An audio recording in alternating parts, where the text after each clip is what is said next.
this place has such significance to it, from the address to the fault to the lessons that were learned.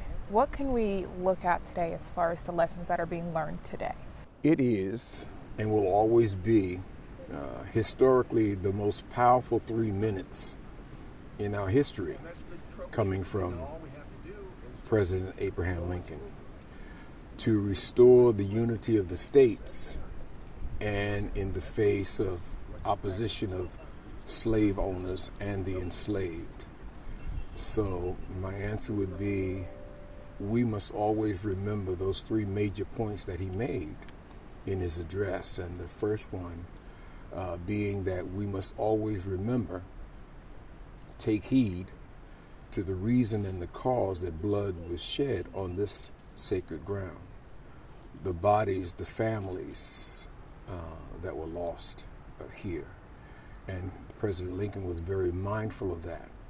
And so those 3 major points that he made, one being to remember the cause and the blood and the sacred place where America was split in their decisions to go forward as a nation, to heal that. And so that then is most important, that we remember why and the cause that this place is here. Mm-hmm. So the address given over 100 years ago, and you were speaking about that split, what could we learn from it now? So there are 3 things that come to mind as we stand here at the Lincoln Monument. One is the remembrance and the heritage that we all inherited, because as Americans and citizenry of this great nation, we are all a part of the fabric of the history. And you know, there is opposition for Black history and other history societies and other cultures that are in America to suppress. But we must remember, history brings us forward. If we don't understand and acknowledge our history, we're bound to repeat it. And so that's why it's so significant. And Gettysburg and Lincoln's address is so significant to all of us. Because yes, the nation was split. Yes, the nation was at war. It was brother against brother. It was Black women holding up and being the armor bearer on both sides, the North and the South, that helped the healing process that would be and to end the war here. So to your question, the remembrance, what happened, why it happened, the chaos that it brought in the nation, and then the healing process. And we haven't healed yet from the Civil War, because we have hatred, bigotry, racism, discrimination, voter suppression, housing problems, educational problems, and all of those things that we have to make these things come to the forefront and deal with them. They cannot be hidden. You cannot hide this monument. You cannot hide Gettysburg. You cannot hide what happened in the Civil War. And we must learn from those things. So you talk about, if we don't learn from history, it's bound to repeat. Yes. What are some of those steps that people can? Yes. What are those steps that people can take in order to do better, in a sense? We have thousands of Haitians that are coming. We have thousands of Cubans that are coming. We have thousands of immigrants from our southern borders. They're coming here for a reason. They're coming here for a reason because America is prosperous, because America has resources, and because America has created the American dream. And so many outside of America want a part of that dream.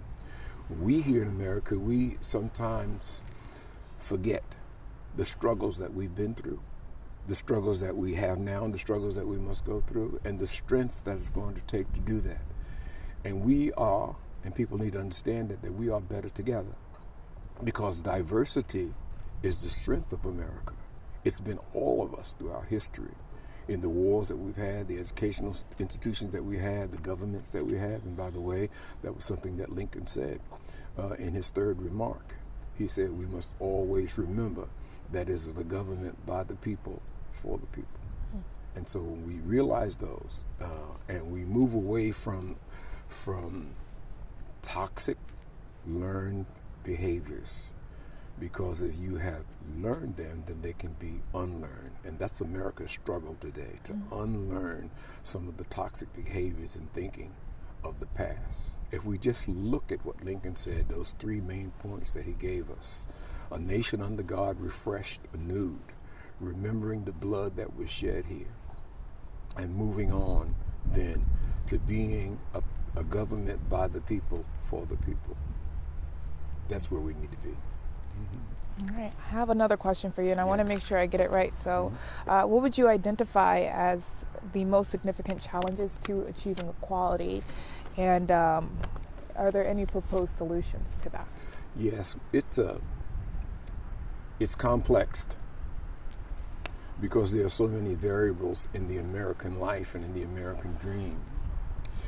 Number one, I learned from a professor many years ago at the University of Arkansas, Dr. Powell, and I'll never forget him. He said, everyone wants to eat. So if everyone then wants to eat, everyone then must labor. So there then must be fair labor, equity and equality. There must be fair housing, equity and equality. Stop the redlining in our communities. Stop the progressive impoverishment in our communities, because if people can't eat, they'll fight, they'll steal, they'll rob, they'll kill, just like any other person or any other nation would be. And that's how people are. And we go back to hunting and gathering. That's not where we want to be. I don't want to be there. So you don't want to be there. And this nation doesn't want to be there. So we then have to not only propose change, but act in the changes and do the things, make the decisions and the policy changes that will help us, the nation, grow together, because we're better together. So in order to get equality, everybody must be treated equal. Yes, absolutely. Can't go back to the old ways, because education is different, media is different, society is different. Everything now is instantaneous. And so in order for us to be inclusive and a better nation and stronger, we have to do it together. Okay. Any final thoughts before we conclude? I would just, while we're standing here and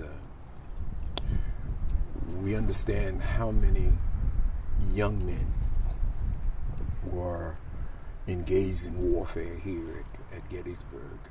And as I read the Gettysburg Address and those three powerful 3 minutes that Lincoln gave, I would think that everyone, Martin Luther King Day and his address, and we're coming up on Black History and so many other things that involve what we do, that we'll go back and take a look at the Gettysburg Address.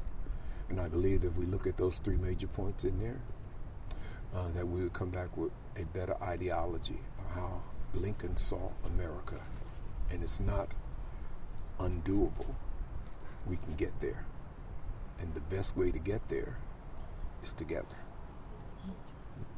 Thank you so much, Reverend Doctor. I appreciate it. Appreciate the opportunity to come. Hope you get some